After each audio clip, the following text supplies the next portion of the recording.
The pride and joy of Philadelphia, PA, also very proud of his Puerto Rican heritage. Led to the ring by his father, the esteemed trainer, Angel Garcia. Please welcome the victorious Danny Swift Garcia, ladies and gentlemen. Yes! Danny, give me your thoughts on your victory. I know that welcome back to the ring for the first time in 19 months, but what does this win mean to you? What was it like being here at Barclays Center? This building was buzzing again, a lot of electricity. The fans came out to support you. What does tonight mean to you with your victory over Jose Benavidez Jr.? Oh man, it means the world to me, to be honest. You know, I was out the ring for, like you said, a year and a half. And like I said in the post-press conference, you know, I went through a lot of mental stuff. And it just I felt like I needed to fight again, to be myself again. You know, I'm a fighter, so I love to do. Like one day I was in the mall. I was in the mall with my friend, and we were going down the escalator, whatever it's called, escalator. Yeah. So we're going down that, and I told him, look, I used to dream about fighting in front of millions of people and for millions of dollars, and now I don't want to do it no more. And I was like, there's people who wish they can do that. And that's when I realized I was like, I can't take my talent for granted, and I'm coming back to the ring and do what I do best. And that's kind of what motivated me. What do you say? The Danny Garcia show's back in town? Yes, sir. The Danny Garcia show's back, and I felt good. You know, a lot of people were questioning me because I was off for, you know, a year and a half. They thought I wasn't coming back. You know, the loss was Spence and it was like a dog performance. But I knew that it was because I wasn't there mentally. And I know if I'm there mentally, physically, that I know no one can beat me, because I proved that before. Many times, even when people thought I wasn't going to win, I knew that Danny Garcia, who believes in himself 100%, no one can beat him no matter who doubts him. And I know that's the guy I am now. I had to go through all that mental stuff to find myself and re-energize myself, and I'm back. You have questions for the two-division champion, Danny Swift Garcia. We have, make sure to go ahead and grab the microphone. If you have questions, by all means. Questions from the media for the two-division world champion now campaigning here at 154, Danny Garcia. Matt Breen from the Philadelphia Inquirer. Just 19 months and your ring walk, like, did you take a moment to say, like, you know, wow, I'm back, this is really happening, and your daughter with you walking in there? What was that moment like? That was a good article you wrote too, in Philly. A lot of people asked me if I was okay. But that was a great article. It felt great. It felt great to be back, like, to do what I love. I was a little nervous, I ain't gonna lie. I had my days where I felt like, yo, I've been out the ring for a little bit, you know, am I still gonna be the same? But I knew the way I was sparring and the way I was working out in the gym, that I was physically ready. I just had to be mentally ready. And it felt great just walking out that tunnel, seeing my pictures on the wall in the Barclays Center and all my fans cheering for me. So definitely motivating. Jared Schwartz, the New York Post. Danny, it looked like he was taunting you at some points later in the fight, and even earlier in the fight. Was it almost hard to stay focused or look past all those antics from Benavidez? Yeah, he was like, stop running, you little bitch. But I was like, it's all good, you know. But I got him back in the 12th round, you see that, right? So what goes around comes around. I just saved the best for last.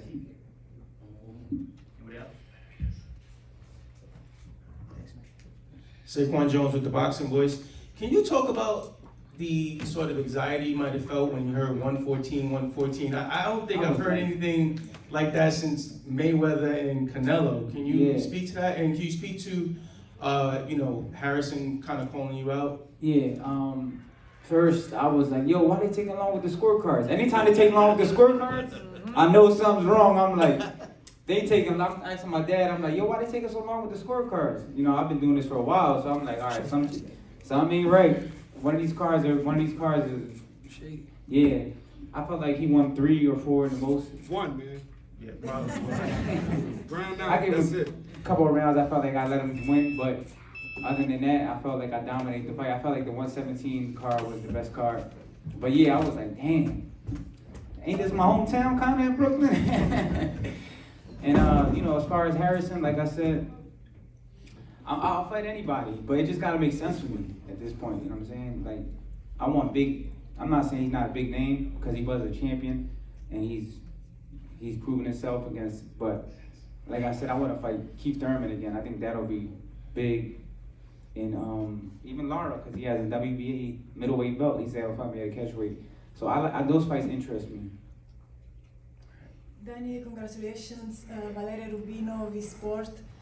You also said that during this long break, you gave yourself time to miss this sport. What did you miss the most about being on the ring, and what did it take to get back in the groove? To be honest, the thing I missed the most about boxing was the smell of the gym. Like, you know, a gym has like a weird smell, and when you walk in there, you're like, damn, I missed this shit. It stinks, but it smells good. So once I smelled that smell, I was like, yo, I miss boxing. It's time for me to start coming hitting the bag and stuff. It's like gyms have a weird smell. And it's like a weird smell, but you love it. And I knew that's like, I was missing it once I walked in the gym. I think Cool Boy Steph was training one day, champs from Philly. And that's when I walked in, and he was training hard, and I seen him training hard. I was like, damn, do I want to do this again? Like, he was going hard. But I smelled the gym, changed my mind. Now I'm back. Danny, right here, Hans Semerstow. Right. Oh, my bad. Yeah, in the ring, it looked like he was significantly bigger than you, but at no point did you seem hurt or fazed by any of his punches. Were you a little bothered by his power or not really? No, he was a little physical. Like, he did feel heavy. He looked like he was like 170 or something. I don't know, maybe. I checked my weight before I left the hotel. I was like 160, 159. I only gained like 5 pounds overnight. I guess I don't know what happened, but not enough rice and beans. But no, I didn't feel it. I felt good because I didn't have to drain myself. I'm not fighting 154 to get big. I'm fighting 154 because my body's comfortable and I'm able to take that extra strength and punish me if I had to. Ramon Pevenito, Knockout Out of Sports TV. Congrats on the win. Thank you. Did you know that when you would take the mic to discuss your victory that you would open up, in front of everyone about your mental health struggles? And do you see yourself as someone who would be an advocate for those struggling with mental illness? I was gonna say it, but I didn't know I was gonna break down. Like, I just kept crying. I'm like, damn, you little bitch. But that's what breaks people. Like, when you don't talk about it. Because if you like, as being an athlete, people tell you to be strong, don't be weak. You know what I'm saying? Oh, I feel good, train harder, run harder. So people look at you already like you're strong. So you just keep it to yourself, and like 20 some years plus of keeping it to myself, it just kind of like bursted. And I just felt like I was tired mentally, and I knew that I needed a rest from the boxing. I knew boxing was triggering it, to be honest. It wasn't nothing else, because I only felt like that when I was fighting. But now I know how to get around it. I know how to turn the switch off. I know how to talk to somebody. I know how to go for a run or just occupy my mind and get past whatever's making me feel that way. Just stay strong until I get past that. Appreciate you. Yes, sir. Antonio, Daily Boxing News. Angel, seeing Danny's great performance tonight, what can you use towards this fight to take it to later down the line? Another fight. He looked great tonight. He took shots. But Benavidez never touched the body. I mean, he's not a skillful fighter, but he's a strong fighter, like Danny said. He couldn't hurt Danny. He hit Danny with some good shots. But at the end of the day, what I seen on Danny was, we need to get a little bigger, that's it. Like a little more muscle. Because Danny got the power, but, in his first night, 54, and he looked great to me. And if Danny would have been great when he fought Spence, he would never beat Danny the night before Ray Catch, before he started suffering from anxiety and depression. Because that came through the COVID. That had a lot to do with it too. Not making excuses for the Spence fight, but I should have spoke up, but I didn't. Thought he would get over the hump, but he never did. But afterwards, we got over it. So when Danny fought Ray Catch that night, Spence wanted to beat Danny. Remember, he had the car accident that we took 6 months so he recovered. So that night he will never beat Danny. But now we back. Now we're looking at the future. The future is Lara, Thurman, Chalo. If he vacate, we going for one of them buckles. We here to win. We here to be champions at 154. We should have been champion with Cotto, but we could have got that fight when Cotto would have retired. And I turned it down because Puerto Rico was in darkness. So I should have did it. Danny would have been the champion at 54. And then we could have fought Peterson. We fought him at a catchweight. We could have been the IBF champion too. He could have been unified. IBF, WBC, WBA, Ring Magazine champion of the world. You know what I'm saying? So we're looking forward now. We passed all that. Now we're looking at a new era in Danny's life, a new chapter. It's at 154 we fight. Whoever won it, they can get it. Like Rona said, Mexicans can get it, Africans can get it, Puerto Ricans can get it. Anybody can get it. My daughter wants to say something. Hello guys. Hi. So I just wanted to say how I felt when my dad was fighting. So I felt a little nervous, but I knew he was gonna win. So.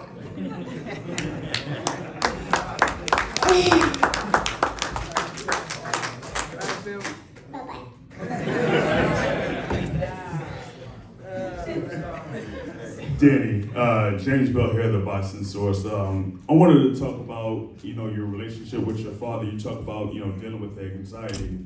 Kind of like going in between rounds, going to your corner with your father, because I know it's one thing, like you said, being in the gym where it's hot and grimy and everything like that, but it's different when the lights are on and it's the fight and you have like a whole different atmosphere around you. So kind of like going to that, being there over in your corner with your father. It's great. I love having him in my corner. I ain't gonna lie, I've been hearing his voice for so long that sometimes I don't hear it. You hear the same voice over and over. Yeah. So sometimes he's like, I think it's in the 10th round, when he got up, he was like, you listening? He slapped me on my rib. I was like, damn! He knocked the air out of my stomach, right?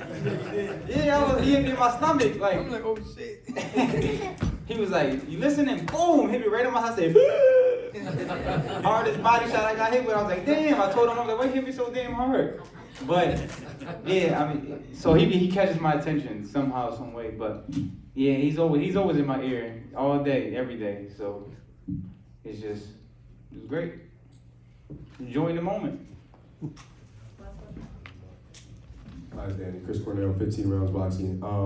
The 154 era for you, in terms of your camp and the training for that, does it feel different, better, in some areas maybe a little worse to prepare for, or just different overall, for the weight change? No, I felt great. I felt so good that it felt like I wasn't training hard because I wasn't losing weight. Sometimes, like, you got that mental thing. It's like when you're not losing weight, you're not on a diet. It's like you're not working hard, you're not sacrificing. So I thought about that when I was doing it, because my weight was coming down so fast and I wasn't on a diet or nothing. So I'm like, am I working hard? Because I'm used to starving myself. So that's one of the main things that was different about the camp. And then sparring bigger guys and stuff, when I get out the ring and check my weight, I'll be like 160. But I'll feel way bigger and stronger. And that's how I knew that I was ready for this weight class. All right, congratulations to Danny Swift Garcia here at 154 from Philadelphia Zone. Congratulations to Danny, his father Angel. And again, what a night here at Barclays Center, as once again, in his ninth appearance here at Barclays Center, Danny Garcia puts on the show. The Danny Garcia Show, back in town in boxing. Great to have Danny back. We got a very fun and entertaining main event of the evening. This man went ahead and fought his heart out and gave a valiant effort despite a losing cause. Ladies and gentlemen, please welcome Jose Benavidez Jr. He's also joined by his father, Jose Sr. Jose, if you have any opening comments in regards to your fight here tonight against Danny Garcia. Hey, how's it going, everybody? I did my best. I thought I had won the fight, but it's okay, a loss just makes you stronger, makes you better.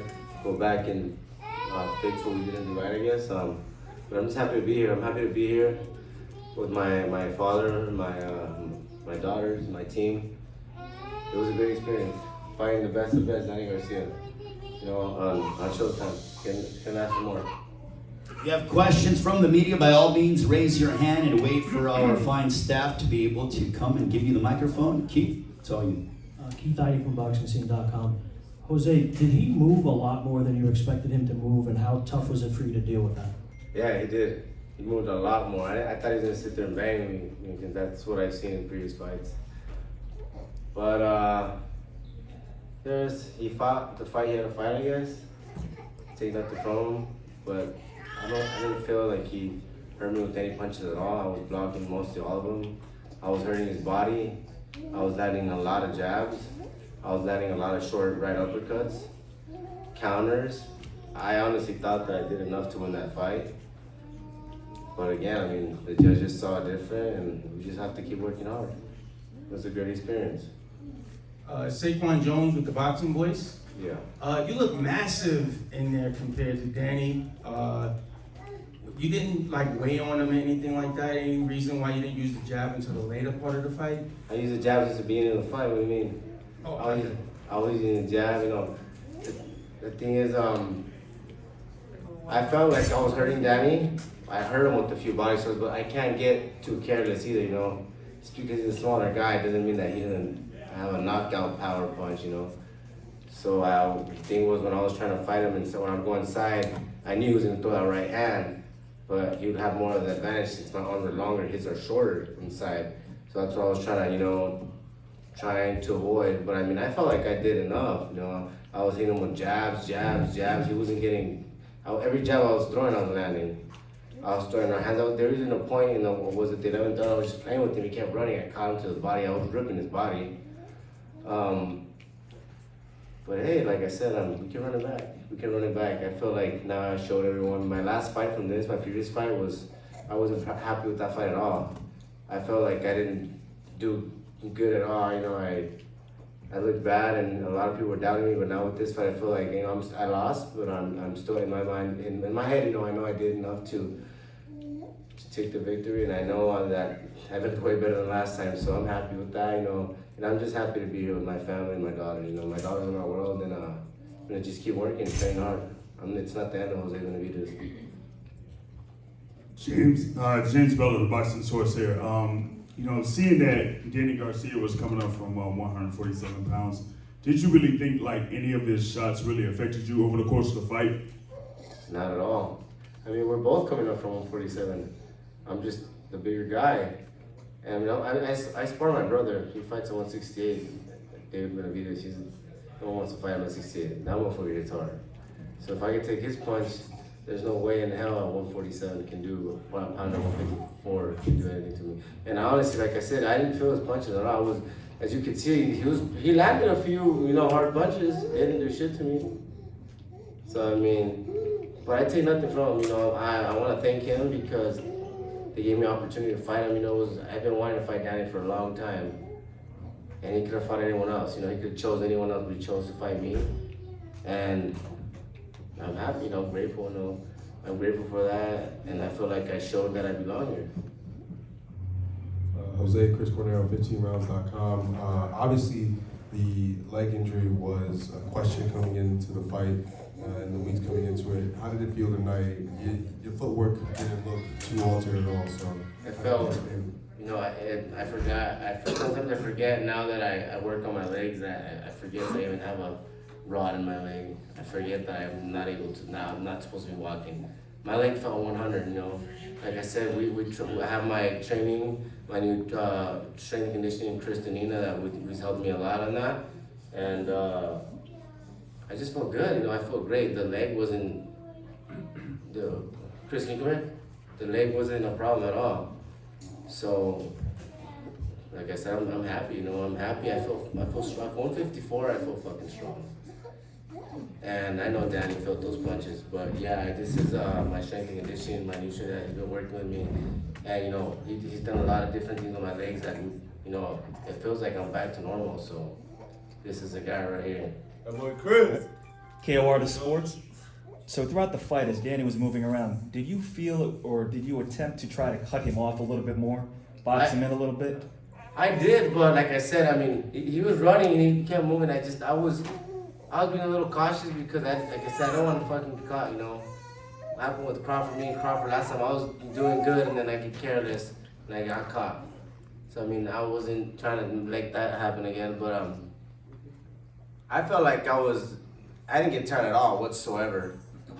I had a great fucking camp, you know. I had a great camp, I didn't get tired at all. He was gassing out, but it was just a point of him, you know, trying to fight. He was just running and moving. I wanted to sit there and bang, but I mean, it is what it is. Hi, Hans Temmerstow. My question is for Jose Sr. Do you share the same sentiments as your son, meaning that you believe that he beat Danny tonight? Okay, you see my face, man. First of all, I'm super happy, super proud of him. But I want to thank God, for he didn't get injured. But my opinion, I think, we came to Danny's house. We had to knock him out in order to win this fight. I knew that from the beginning. But everybody around the world knows, that Junior did really good. Everybody has a different opinion. It was a pretty close fight, in my opinion. Nothing to take away from the best 147, Danny Garcia, two-time world champion. He fought everybody. We fought a monster, man. But I'm super proud of what Junior did.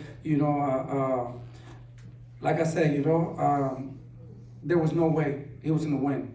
Somebody had it at 114, we're in his house, but like I said, I feel that the cards were more closer than that.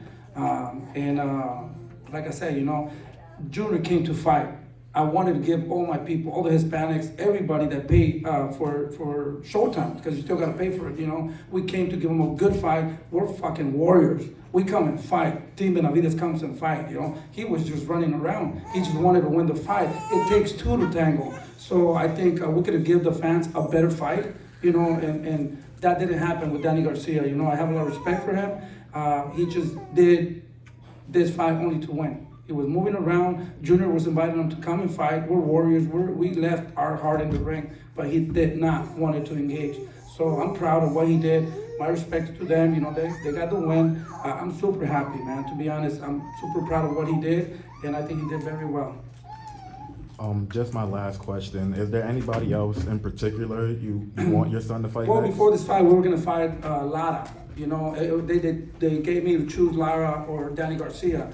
I thought, in my opinion, Lara was for a world title. I wanted to take that fight, but Junior wasn't ready. He was doing a movie coming out pretty soon for everybody. Stay tuned. He's coming up in a movie. I can't say the name because it's coming out. But I'm super proud of that too. So that's why we decided to go with Danny Garcia. But now I think we should take that fight with Lara. He looked spectacular. Another great champion. And that's what we want to give you guys, good fights. Hopefully they can come and fight and give the fans what they want, So you'd be willing to move to go up? to 160, no problem. We can fight at 154, 160. He's super tall for that weight, At the end of the day, we're the B side. So we'll fight anybody to prove what we have, Well, let's give a round of applause for Jose Benavidez Jr. Fought valiantly tonight against Danny Garcia. Looking forward to seeing Jose Jr. back inside the ring sooner rather than later. And also, very much thanks to his father as well, Jose Benavidez Sr. and his brother, David Benavidez. Round of applause for the Benavidez family, ladies and gentlemen. Jose Benavidez Jr. fought very hard, as he always does, as he fights the world's best.